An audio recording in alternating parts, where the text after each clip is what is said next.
Hey everybody. So I wanted to make a few of the guides before we got to the final boss in Act 3. And I also wanted to throw this in. This has nothing to do with the trophies, but any of the background lore that's kind of in the room where you're playing, all the different little things you can find, and some of the extra cards that you can get your hands on.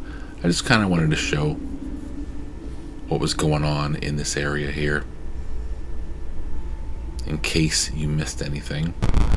So first thing is the cuckoo clock here just to the left of you. You can put in the same time as in Act 1, 11 o'clock. I didn't realize that both the two of the hands, I guess, are the same size, but they look like they're different sizes to me, so I can never figure it out. But there you go.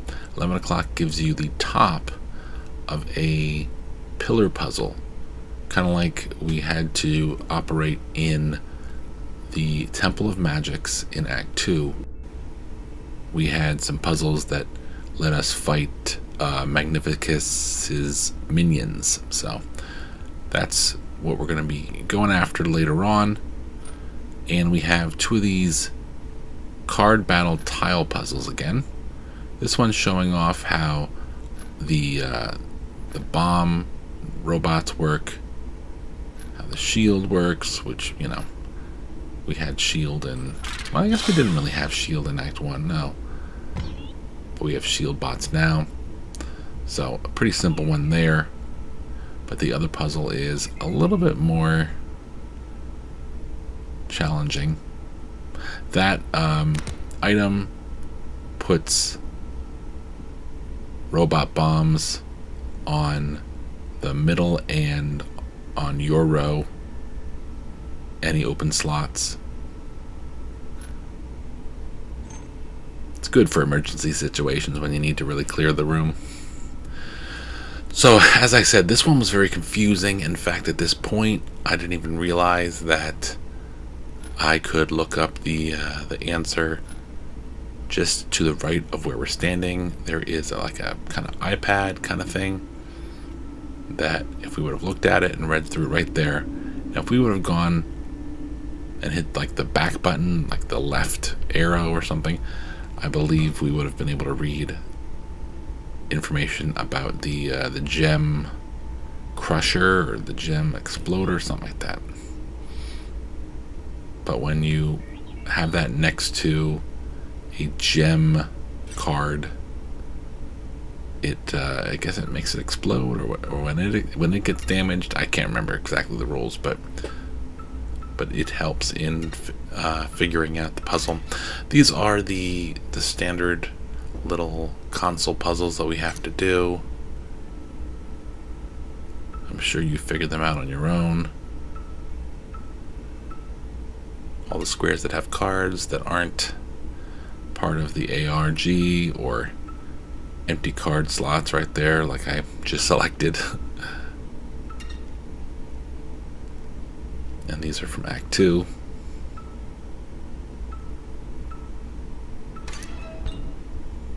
That helps us get across the little gate, kind of like the Temple of Technology had some of those gates. The battery we need is in there. And then in this little chest, we have the angler who has been resurrected as Fishbot. And Fishbot, when he is basically killed, he could give you either a bad fish with, I think, an annoying sigil and a couple other things that aren't very helpful, or a good fish, and I think it has like a good defense and a good attack. We picked up the battery and we're heading back. I always found it difficult to figure out where I was going here.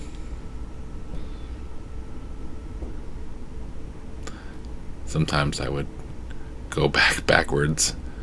I see the doorway, then I'd look at the console, and then I'd walk backwards, and I'd be good to go.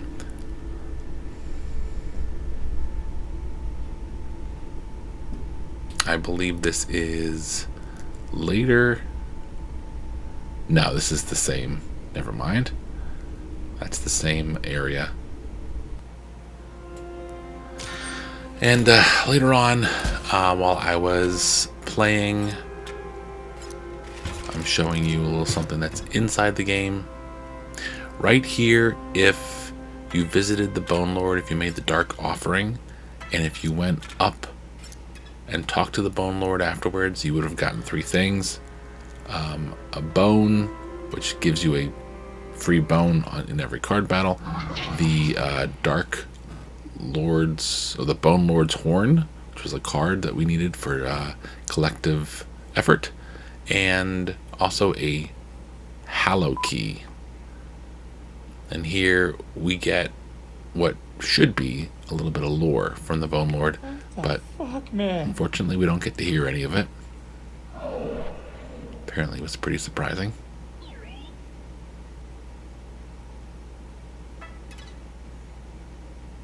That is in the Grimora area, and we are, I think, just 1 over from, yes, so here is where we need to give them the quill, and then we keep moving up from that point to the Archivist.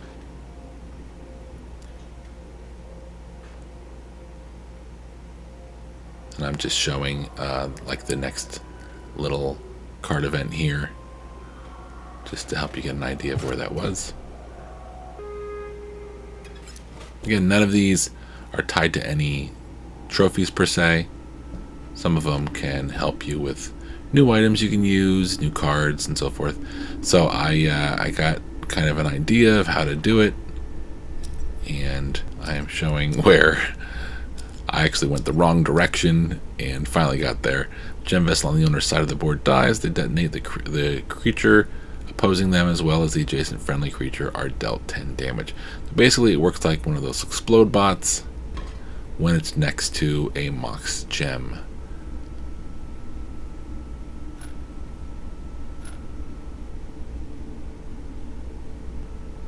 So the solution is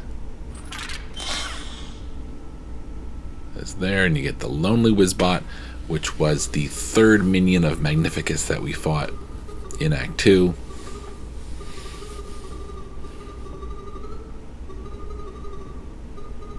And Lonely Wizbot, not very helpful, honestly. A little bit more annoying than anything. The problem with this card is it likes to attach to other cards. So you might place him down on, say, slot 1, and then if you put a card on slot 3, he will move over to be next to that card, which not very helpful. I was just showing the solution there again in case you missed it.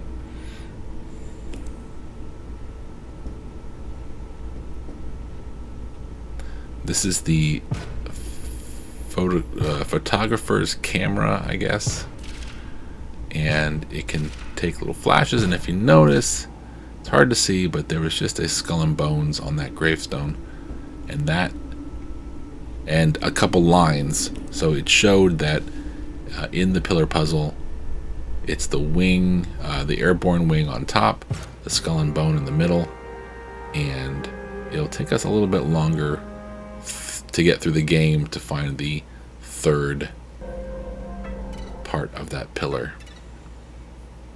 Here we are in the Mox area, the bottom left. And of course we have to get up again to get a few things.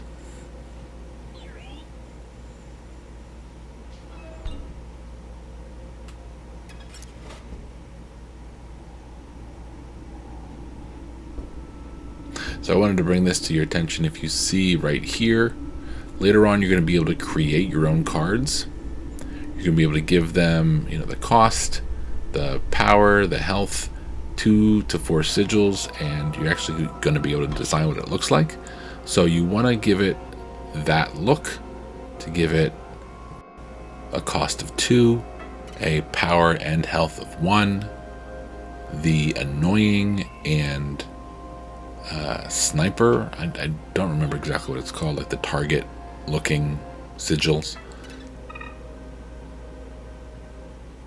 And I think you can name it whatever you want.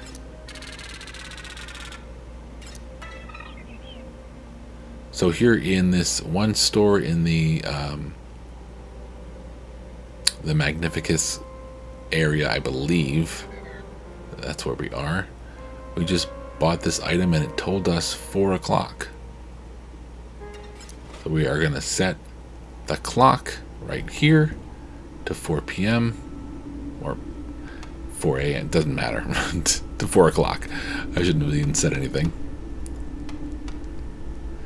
And again, I'm misunderstanding which ones are the small and big hands.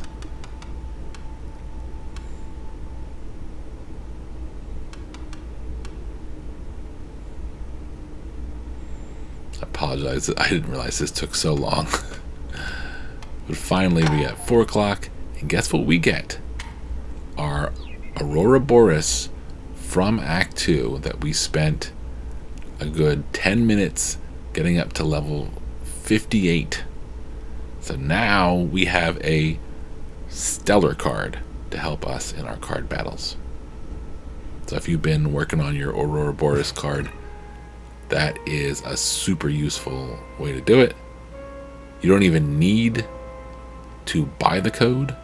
You can use the code when you start up Act 3 and first get the chance to stand up.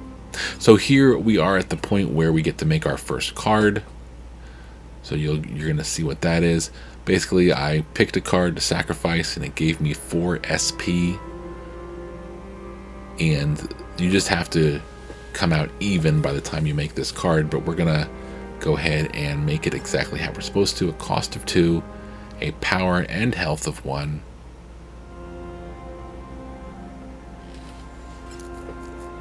And we're going to pick the annoying and then the target sigil.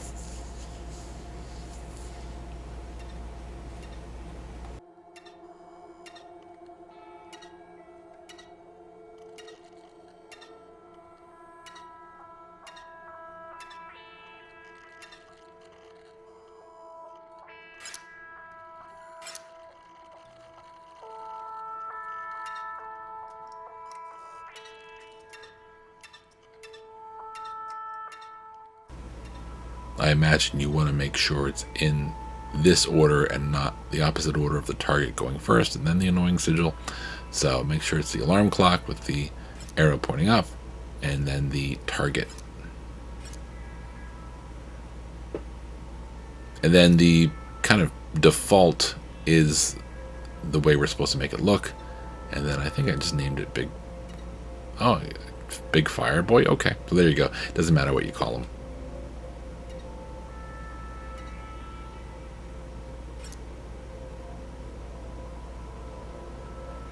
So make that card look exactly like that.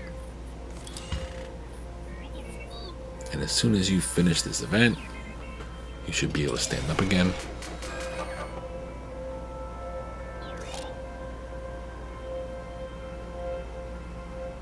You'll have the chance to make 2 or 3 more of these cards.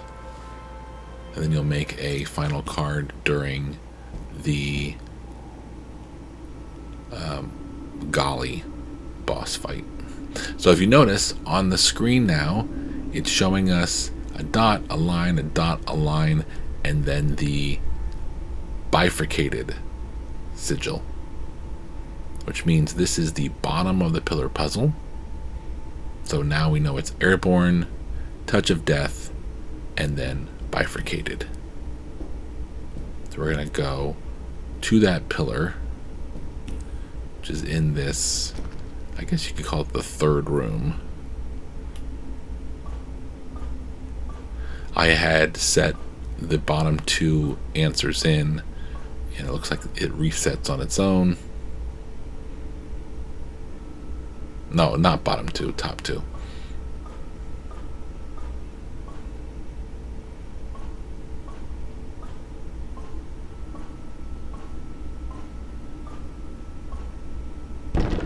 And there you go. So this is just a fun scene, a conversation. There's no further reward from doing this, but the more time we get to spend with Goobert, the better life is, honestly. I'm just going to let this play out, and we'll close out this video.